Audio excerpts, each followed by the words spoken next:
दिल्ली विधानसभा चुनाव 2025 का सभी को बेसब्री से इंतजार है। चुनावी तारीखों के ऐलान से पहले ही राजधानी का सियासी पारा रोज नए रिकॉर्ड तोड़ रहा है। वहीं अब ये इंतजार खत्म हो चुका है। चुनाव आयोग आज यानी 7 जनवरी को दिल्ली चुनाव की तारीखों की घोषणा कर सकता है।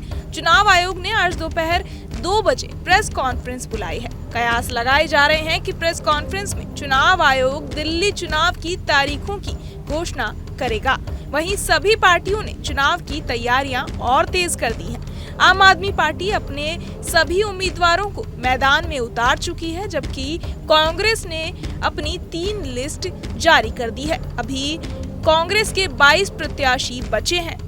कांग्रेस जल्द ही अपनी 4थी लिस्ट भी जारी कर सकती है। उधर भारतीय जनता पार्टी यानी बीजेपी ने भी अपनी पहली लिस्ट जारी कर दी है। बीजेपी ने अपने 29 उम्मीदवारों की सूची जारी की है। भाजपा के बाकी उम्मीदवारों की लिस्ट भी जल्द जारी हो सकती है। आपको बता दें कि आने वाली 23 फरवरी को दिल्ली विधानसभा का कार्यकाल पूरा हो जाएगा।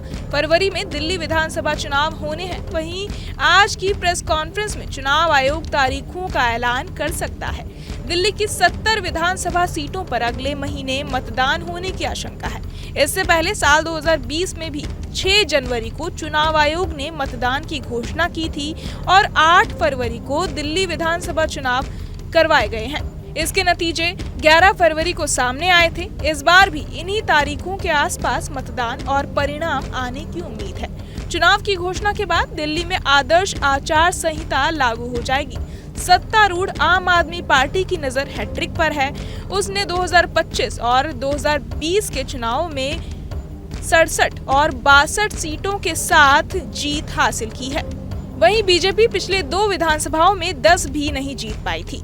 पूर्व मुख्यमंत्री अरविंद केजरीवाल इस बार भी नई दिल्ली सीट से लड़ रहे हैं। उनकी टक्कर कांग्रेस के संदीप दीक्षित और बीजेपी के प्रवेश वर्मा से है। केजरीवाल इसी सीट से दिल्ली विधानसभा पहुंचते रहे हैं। नई दिल्ली सीट वीआईपी सीट है। यहाँ पर बीजेपी और कांग्रेस ने अपने स्टार नेताओं को उतारा है। ऐसे में लड़ाई रोमांचक हो गई है। दूसरी तरफ मुख्यमंत्री आतिशी कालकाजी सीट से चुनाव लड़ रही हैं। उनका मुकाबला कांग्रेस के अलका लांबा और दक्षिण दिल्ली के पूर्व बीजेपी सांसद रमेश बिधूड़ी से है।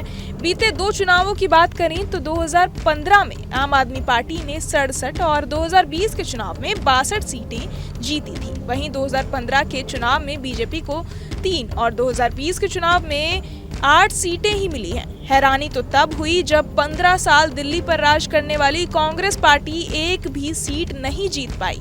इस बार तीनों ही पार्टियां दिल्ली में जीत का दावा कर रही हैं। अब देखना दिलचस्प होगा कि दिल्ली में इस बार जनता किसे चुनाव जिताती है। बहरहाल इस पूरी खबर को सुनकर आप क्या कुछ सोचते हैं, हमें कमेंट बॉक्स में जरूर बताएं और बाकी तमाम खबरों के लिए सब्सक्राइब करें न्यूज नेशन। न्यूज नेशन अब व्हाट्सएप पर खबरों की ताजा अपडेट के लिए न्यूज नेशन के इस QR कोड को स्कैन करें।